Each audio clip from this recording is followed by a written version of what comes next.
Vincent asks, why is pornography bad? Oof, why is pornography bad? Pornography is bad for one simple reason, and that is that you are getting false dopamine hits from doing something that makes you feel guilty and gives you shame. If you look at this, all of you can Google vibration chart. Like all of us have a vibration. Everything in life has a vibration. In fact, there's a true story. There was a bridge in Baltimore that was built like in the 60s. Dude, it's crazy. And the way they built the bridge, et cetera, it had the same vibrational frequency as wind at 22 miles an hour, right? So when wind kicked up to 22 miles an hour, that 22 mile an hour wind and the vibrational status of that bridge were in line, and this bridge would start vibrating and shaking and swaying, and cars were getting like tossed around. Oh, yeah. They had to demolish that whole bridge and rebuild it. Vibration's real. Like you've been around people, you walk in, you meet them, and immediately you feel this weird like low energy, like they're just sucking out the energy of the room, right? Yep. That's a low frequency person, right? And you've been around high frequency people. And so if you look up the frequency chart or vibrational chart of humans, you'll see that guilt and shame are at the very bottom, and they rank at like vibration level like 5 and 6, right? In the middle is acceptance. Acceptance, that I'm gonna accept that I'm a flawed human, but I'm gonna take action in becoming a better human. That's vibrational level 400. At the very top of that pyramid of frequency or vibration is self-actualization, happiness, fulfillment, gratitude. That is a vibration level of 12 to 1400 in terms of frequency, right? And so when you are watching porn, you're getting dopamine hits, and those dopamine hits, you're conditioning yourself, okay, when I do something shameful and that I feel guilty about, I get dopamine hits. Oh my God, I do not want to get this awesome, great dopamine hit that's supposed to be good for me. Like working out, that's a dopamine hit. Making love to your spouse, that's a good dopamine hit, right? Doing a hard day's work and feeling accomplished, that's a good dopamine hit. Watching porn secretly because you don't want to be found because you'll feel guilt and shame and getting a dopamine hit, you're conditioning yourself to get dopamine out of negativity, negative things, number one.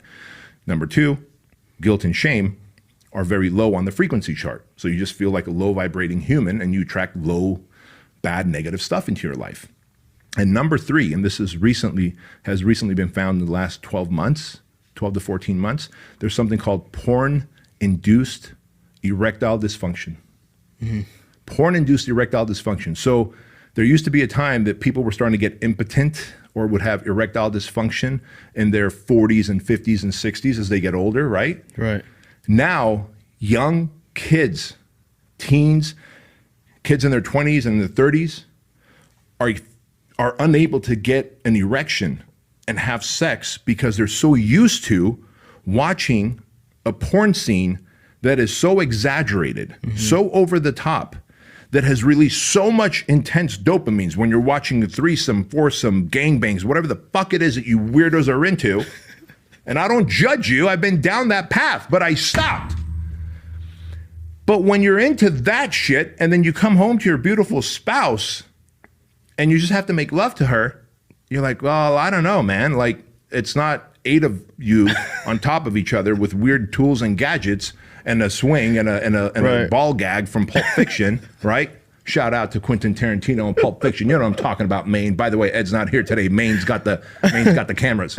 And so, fuck, bro, how are you gonna be able to make sweet love to your wife if you can't get hard because you've got porn-induced impotence? Yeah. That's sad. So that is why pornography is absolutely bad for you. Well, what about the people that, because I know there's gonna be comments, people like, oh, well, he's one of those guys that's just anti whatever. What about the people that ask, okay, what if I just do it every once in a while? Like, I'm not addicted. I could stop whenever I want. What do you say to those people? Hey, guess what? If you're not addicted and you're not getting any of the negative side effects, this is a free country. Go for it. I'm not your daddy. I will give you fatherly advice on the show, but I'm not your daddy. I'm not your God. I'm not anyone other than some guy on YouTube and under with a podcast who lives an awesome life, who is congruent with his core values, who has been down all the weird paths of all the different vices that these guys have gone down. And I'm telling you right now, they have designed pornography where even a little bit becomes a lot, because then you want the next, you want the next, you want the next, and you realize that, holy crap, I'm addicted. It's just like a vape pen. It's like, oh, I only take a hit here and I take a hit there.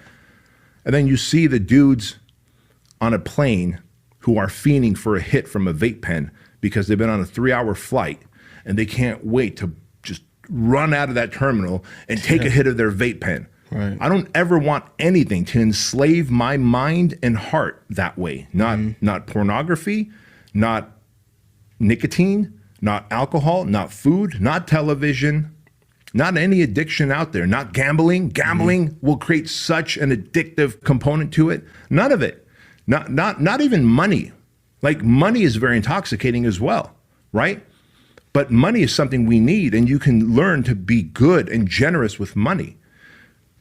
But you can also start getting so addicted to it that you can start doing illegal things that are outside of your core values and character and justify it by, well, I'm just making money and doing good with it, until you end up in jail. Plenty of great, nice, good people are in jail because they made bad decisions, and it was the addictive factor. Right. So if people are like, hey, man, look, porn doesn't affect me. I just do it occasionally just to let off some steam.